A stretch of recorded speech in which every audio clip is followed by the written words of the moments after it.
Olá, professor César Ferraz, seu professor de História, e hoje Evolução Socialista e o nascimento da União Soviética, ok? Vamos começar? Então a gente tem que entender o que motivou a Revolução Socialista, por que na Rússia tudo se mudou de forma tão radical. Para que a gente compreenda isso, nós temos que entender a secular estrutura de poder autoritário e de exploração econômica e de privilégios sociais, no qual aí quase 98% da população na Rússia estavam excluídos e submetidos à opressão, pobreza e miséria, ok? A gente tem que falar, gente, da estrutura czarista. A Rússia era governada por um czar, né? Como se fosse um imperador com poder absoluto, ok? Não existiam instituições legais, não tinham leis nos quais as pessoas podiam consultar, argumentar, se firmar, tá? A voz do czar era a autoridade máxima. Outra coisa, não tinha um órgão consultivo, né, que representasse o povo, representasse a burguesia, pelo menos, os poderosos, no qual o czar pudesse se dirigir e falar: o governo está indo bem? A Rússia está indo bem? O povo anseia pelo quê? Não, só o czar governava e ouvia a si mesmo e fazia o que bem entendesse, ok? Tendo aí como apoiadores a nobreza e a igreja. Agora, diante dessa ordem arcaica, tá? Em pleno final do século XIX, com muitas repúblicas liberais já existindo, início do século XX, com muitas repúblicas existindo, a Rússia era feudal, né? Feudal como a gente estuda lá no ano 1000 da Europa. Então, esse feudalismo do czar atrasava o desenvolvimento da Rússia.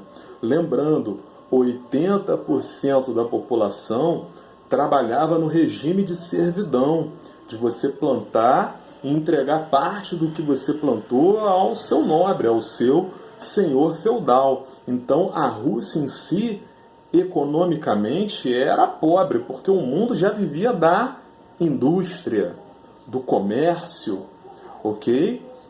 E o restante da população, a grande maioria, trabalhava também no campo, recebendo salários de miséria.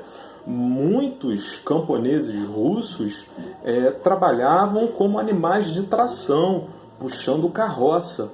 Faltava alimento. Então, descontentamento de você observar o czar com poder total, mandando e desmandando, senhores feudais e igreja vivendo no luxo e com privilégios, a raiva da população era muito grande e só crescia.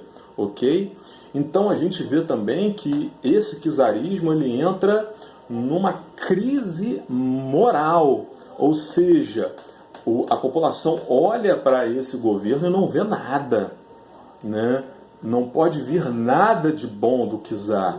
Então a gente tem alguns episódios aí, como por exemplo o Domingo Sangrento, no qual a população foi fazer uma marcha de apoio ao czar.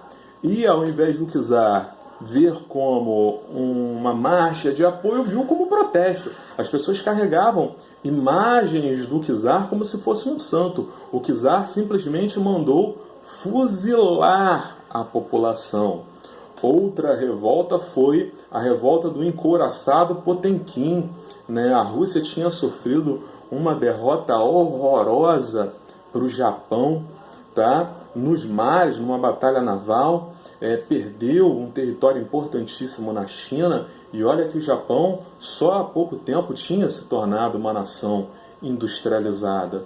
Então o povo ficou espantadíssimo com a falta de capacidade da Marinha Russa e do czar em resolver esse problema. Outra coisa que abalava muito a autoridade do czar e deixava a população descontente era a dependência do capital externo, né? Então, dinheiro na Rússia não era russo. O dinheiro na Rússia era da França, da Alemanha, da Bélgica, da Inglaterra. Então, as fábricas, o comércio, o banco não pertenciam aos russos. A riqueza não era da Rússia. E quando se tinha o lucro, para onde ia a riqueza? Óbvio, não ficava na Rússia. O povo não usufruía disso, né? Mesmo, né, de impostos, o dinheiro ia para os países de origem de onde vinha esse capital, para a França, para a Alemanha e para a Bélgica. A dependência era enorme, ok?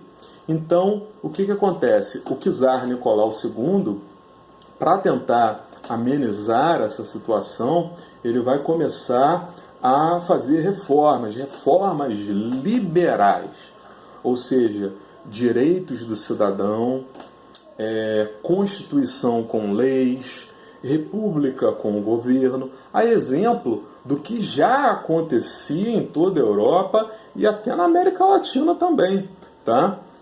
Então a primeira coisa que Nicolau II vai fazer é o parlamento, a chamada Duma. É claro que esse parlamento, né, não tem a participação do povo, não tem a participação dos camponeses. A gente vê no parlamento, né, industriais, banqueiros, comerciantes, não só russos, mas russos e também patrocinados pelo capital estrangeiro. Por que o capital estrangeiro vai patrocinar os políticos que vão ser eleitos para o parlamento russo? Imagina se o parlamento russo, né, cria leis que tira dinheiro das fábricas, que tira dinheiro dos bancos, que tira dinheiro do comércio através de impostos, taxas, melhores direitos para os trabalhadores. Então o capital internacional vai patrocinar os políticos que vão entrar na Duma. E o que o czar Nicolau II faz?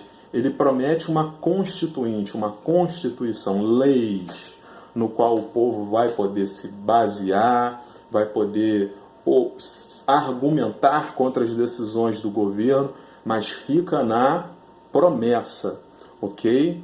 Né? Outra promessa que o czar Nicolau II faz é melhorar as condições de trabalho do povo russo. 80% da população trabalhando no campo, tirando um pouquinho do que plantava em alimentos, beterraba, nabo, cebola, trigo, e os operários das cidades que trabalhavam 12 horas por dia, se acidentassem, eram jogados fora da fábrica e não recebiam nada. Então, o czar prometeu não só melhores salários, mas melhores condições aí de trabalho. E aí o que acontece? O czar Nicolau II vai manter tudo isso? Ele só mantém o parlamento, porque interessa aos industriais, banqueiros e comerciantes. No final das contas, tudo o que ele promete chega ao fim. Por quê? O povo pressionava por melhorias. Enquanto o czar estava enfraquecido, ele tinha que ceder. Mas fortalecido, ele não precisava mais ceder. E aí, o que o czar Nicolau II faz? Ele simplesmente cancela todas essas promessas. Por que ele cancela essas promessas? Porque ele recebe dinheiro de fora, dinheiro da França, dinheiro da Alemanha, dinheiro da Bélgica, dinheiro da Inglaterra. Agora, por que esses países fortalecem o governo do czar Nicolau II? Bom, se passa a existir um governo baseado em leis, baseado num parlamento, onde o povo tem voz, o povo é representado, bancos podem pagar impostos e perder lucro. Indústrias podem pagar impostos e direitos trabalhistas e perder lucro. O comércio é a mesma coisa. Então, Nicolau II recebe dinheiro de fora e mantém todo aquele poder absoluto que ele tem. E aí a gente vê o cenário da Primeira Guerra Mundial. Em 1914, o mundo inicia a Primeira Guerra Mundial e a Rússia entra nessa Primeira Guerra Mundial. Agora imagina só a Rússia, um país feudal, com 80% da população de servos, uma economia feudal, a economia das indústrias, dos bancos e comércio era estrangeira. Então a Rússia entra na Primeira Guerra Mundial totalmente despreparada para o conflito e desequipada, sem armamentos. As botas necrosavam os pés dos soldados. Os rifles não tinham munição. Eles não tinham apoio de mais tropas. Ok?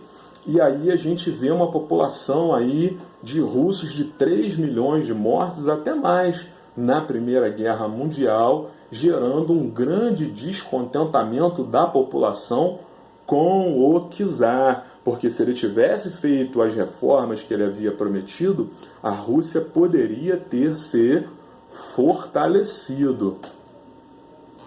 Ok? Então nós paramos aqui e vamos continuar daqui a pouco com o nosso conteúdo. Professor César Ferraz, aula de História.